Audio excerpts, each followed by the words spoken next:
नमस्कार, सत श्री अकाल, आदाब। 24 घंटे पहले मैंने आपको कहानी बताई थी कि सरहद के इस पार और सरहद के उस पार कैसे दो लोगों को प्यार हो जाता है और दोनों ही यहाँ पर रहना शुरू कर देते हैं। लड़की एक आती है सरहद के उस पार से प्यार के चक्कर में, हालांकि वो भी जेल में है और लड़का भी जेल में है। कानूनी प्रक्रिया चल रही है, छानबीन हो रही है, कहीं ये जासूसी का मामला तो नहीं। तो चलिए आज की कहानी शुरू करते हैं। वो प्यार का मामला था, ये भी प्यार का मामला है। बनारस के पास एक गांव है चिराई, वहां का एक परिवार है मौर्या। पिता एक छोटी सी दुकान चला रहे हैं परचून की, और बेटी उनकी पढ़ी लिखी है, पढ़ना लिखना जानती है और पढ़ना लिखना का शौक है और पढ़ना चाहती है आगे। पिता उसको पढ़ाते हैं, लिखाते हैं और पढ़ाई के बीच में ही उनको एक रिश्ता आ जाता है। लड़का होता है बरेली के पास का, जिसका नाम था आलोक मौर्या। आलोक मौर्या के बारे में जहां तक कहा जाए, 2009 में उन्हें एक पंचायत में आवेदन दिया और 2009 में उनकी नौकरी लगती है सफाई कर्मचारी की पंचायत में। तो इधर से जब नौकरी लगती है, कभी यहाँ ट्रांसफर, कभी उस गांव ट्रांसफर, कभी तीसरे गांव ट्रांसफर, तो घर वाले बोलते हैं इसकी शादी करी जाए लड़के की। एक विचार करते हैं, विचार करने के बाद एक लड़की देखी जाती है बनारस के चिराई गांव से, और लड़की का नाम होता है ज्योति मौर्या। दोनों के परिवार से सहमति होती है, जात पात एक होती है, और यूपी में वैसे ही जात पात देखकर शादी करते हैं, तो दोनों की शादी कर दी जाती है 2010 में। अब दोनों की शादी हो गई, दोनों परिवार खुश। अब जो ज्योति थी वो बीएड कर रही थी। अब बीएड करते करते उसकी शादी हो गई, लेकिन कुछ सोचा था जीवन में कुछ करना है, कुछ आगे बढ़ना है।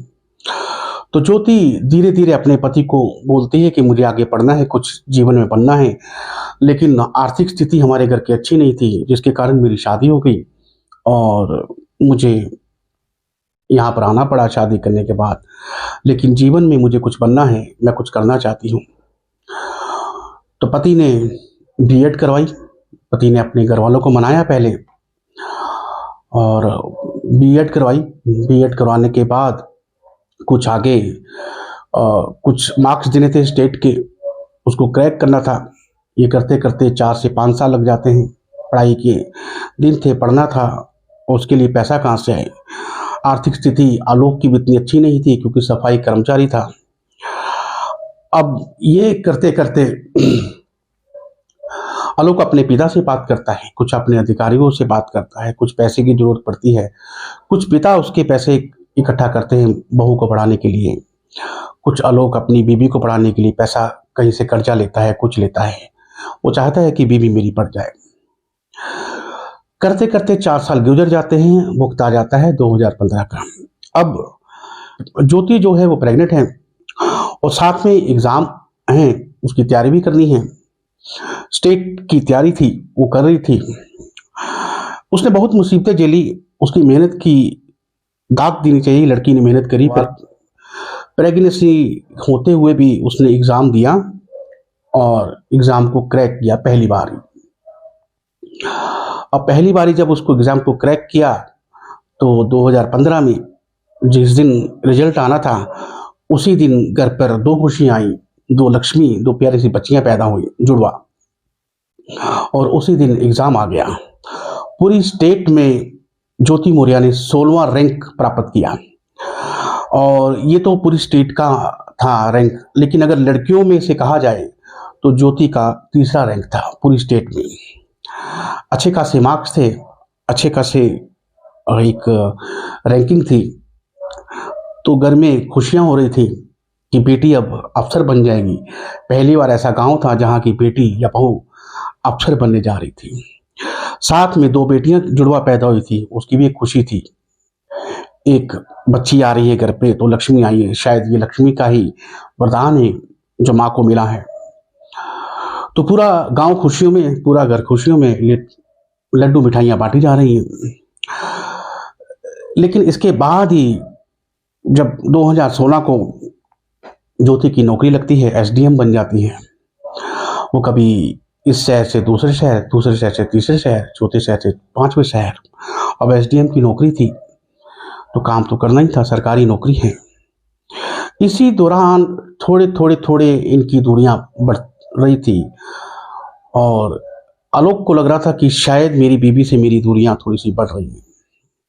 अब आलोक हमेशा अपनी बीवी से बात करने की कोशिश करता, लेकिन बीवी एसडीएम है, कामकाज में बिजी रहती और कभी बात करती, कभी नहीं करती, कभी बोल देती मैं व्यस्त हूँ।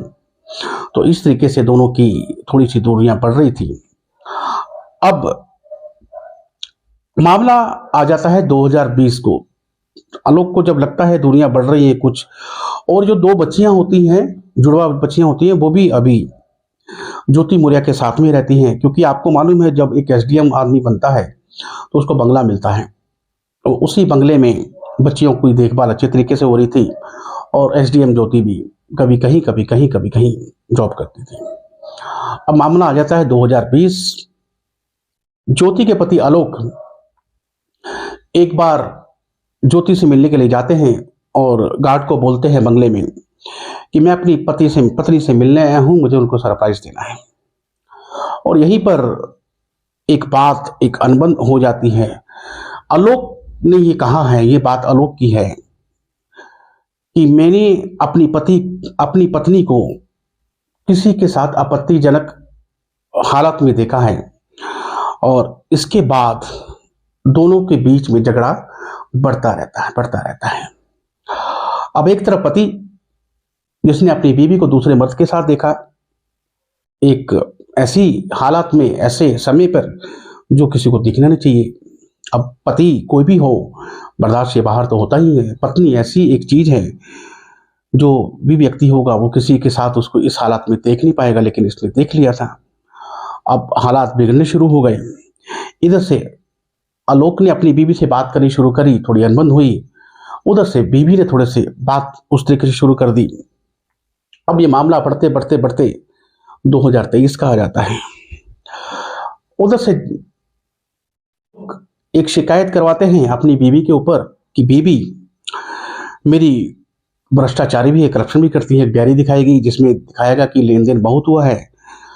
और इधर से बीवी भी उसके ऊपर शिकायत कराती है। शिकायत ये करवाती है कि मुझसे डोरी मांगी गई है और 50 लाख रुपए मुझसे मांगा गया है आलोक द्वारा, और इसलिए मैं डिवोर्स लेना चाहती हूँ इससे। अब एक शिकायत ज्योति की, दूसरी शिकायत आलोक की। आलोक उसके ऊपर इल्जाम लगा रहा है, लेकिन ज्योति कुछ बोल नहीं रही है। इसी बीच में आपको मैं एक और कहानी बताता हूँ। एक कहानी और है 2019 की।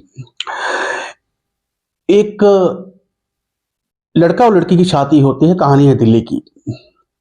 कुछ ही दिनों बाद लड़के को लकवा मार जाता है और लड़का किसी काम का नहीं रहता, और डॉक्टर बोलता है कि शायद ये जिंदगी भर ठीक ना हो पाए। और लड़का अपनी बीवी को बोलता है कि आप शादी कर लीजिए, अब मेरा जीवन तो ऐसा ही रहेगा, मेरे कारण अपना जीवन मत खराब करो। लेकिन लड़की बोलती है जो मेरी किस्मत में है वही मिलेगा, मैं अब किसी और से शादी नहीं करूंगी। मैं जाऊंगी इस घर से तो अर्थी पे ही जाऊंगी, वैसे नहीं जाऊंगी। तो लड़की उसकी सेवा करती रहती है, जैसे डॉक्टर बोलता है उसको फॉलो करती है। साल भर बीत जाने के बाद एक लड़के की उंगली हिलती है, थोड़ी सी एक उम्मीद बनती है कि शायद ये ठीक हो जाए, और 1.5 से 2 साल बाद लड़का पूरी तरह से ठीक हो जाता है। उसमें दोनों के बीच में इतना प्यार था कि लड़की ने अपने पति की इतनी सेवा करी और उस हौसले से करी कि मेरा पति ठीक हो ही जाएगा। भगवान के लिए वो कोई ऐसी पूजा नहीं, कोई ऐसा पाठ नहीं उस लड़की ने नहीं किया। ये भी कहानी है प्यार की, जैसे मैंने आपको शरद की पहाड़ की कहानी सुनाई थी। तो लड़का ठीक हो जाता है, फिर वो अपनी एक जो जिंदगी आराम तरीके से जीता है, जैसे आमतौर पे एक घर वाला और घर वाली जीवन जीते हैं। बाद में नौकरी लग जाता है और वो हमेशा कहता है आज भी, अगर मेरी बीवी नहीं होती तो मैं शायद आज की तारीख पे बेड पे ही होता। तो ये कहानी मैंने इसलिए सुनाई है कि ये भी कहानी एक प्यार की है, मियाँ बीबी की है, लेकिन दूसरे मियाँ बीबी किस प्रकार से आज की तारीख में झगड़ा कर रहे हैं। तो खैर इसी पे आते हैं। दोनों तरफ से शिकायत चल रही है, दोनों तरफ से छानबीन हो रही है, अब कौन झूठा है कौन सच्चा है। उसी बीच में एक पत्रकार हैं आज तक के, उन्होंने एक इंटरव्यू ली ज्योति मौर्य के पिता से, और ज्योति मौर्य के पिता ने कहा कि ये शादी ही एक झूठ की नींव पर थी। उन्होंने कार्ड दिखाया उस कार्ड में लिखा हुआ है पंचायत आलोक, जो है आलोक मौर्य, पंचायत अधिकारी। हालांकि वो पंचायत अधिकारी तो नहीं है, वो एक सफाई कर्मचारी हैं, लेकिन वहां पर कार्ड में पंचायत अधिकारी लिखा हुआ है। अब जो पत्रकार साहब थे वो भी बहुत चालाक थे, उनको मालूम है किस प्रकार से सवाल पूछना है। तो उन्होंने पूछा कि ठीक है साहब, ये आपको ये लिखा हुआ यहाँ पर प्रधान, क्षमा चाहूंगा, यहाँ पर लिखा हुआ है, यहाँ पर ये लिखा हुआ है पंचायत कर्मचारी, लेकिन ये आपको मालूम कब चला? तो उनके पिता ने कहा कि 2015 को। अब शादी हुई 2010 को, और 2-5 साल बाद अगर किसी बेटी को मालूम चलता है या किसी लड़की को मालूम चलता है कि मेरा पति क्या कर रहा है क्या नहीं कर रहा, तो वो 5 साल बाद मालूम चलता है, तो ये बात थोड़ी गले से नहीं उतर रही, क्योंकि बीवी को अपने पति की हर बात मालूम होती ही होती है कि पति क्या कर रहा है क्या नहीं कर रहा है, कहाँ पर नौकरी पे जा रहा है कहाँ नहीं जा रहा है। खैर, इसकी भी जांच चल रही है, ये भी अभी पुलिस इसकी जांच कर रही है, ये भी अभी होगा जांच का विषय। और दूसरी तरफ एक आदमी है जो मनोज दुबे करके, उसकी कहानी के बारे में कोई बात नहीं कर रहा है, सब लोग बात कर रहे हैं सिर्फ ज्योति और आलोक के बारे में। लेकिन जो मेन इसमें एक कड़ी और जुड़ती है वो है मनोज दुबे, गाजियाबाद में है, होमगार्ड कमांडर हैं, वो भी अफसर, इधर से ज्योति भी अफसर। अब घर से बाहर जब ज्योति गई काम करने के लिए, फेसबुक के जरिए एक दोस्ती होती है मनोज दुबे से, और दोनों का एक मैच होता है, एक कंपैरिजन होता है, दोनों की दोस्ती बढ़ती है धीरे धीरे, और दोनों प्यार होता है, और दोनों में शायद रिश्ते भी बनते हैं, जैसे आलोक कह रहा है। अब पत्नी को शायद लगा होगा कि मैं एक सफाई कर्मचारी से कैसे अपनी जिंदगी गुजारूंगी, मुझे एक अच्छा लड़का मिल रहा है। और दूसरी तरफ मनोज का भी डिवोर्स का केस चल रहा है, मनोज भी अपनी बीवी से परेशान, और ज्योति भी अपने पति से परेशान। अब दोनों की कड़ियां मिल रही हैं। मनोज के बारे में किसी मीडिया में किसी ने नहीं बताया, लेकिन इसके बारे में बात होनी चाहिए कि एक तो अपनी पत्नी को उसने भी छोड़ा, डिवोर्स का केस चल रहा है, दूसरा एक घर खराब किया, एक लड़की को बहकाया, ज्योति मौर्य जैसी लड़की को, जो पहले बिल्कुल ठीक ठाक थी, बिल्कुल अच्छे से काम कर रही थी, पति ने उसको पढ़ाया, पति के कहने पर थी, और आज वो पति के कहने पर नहीं है।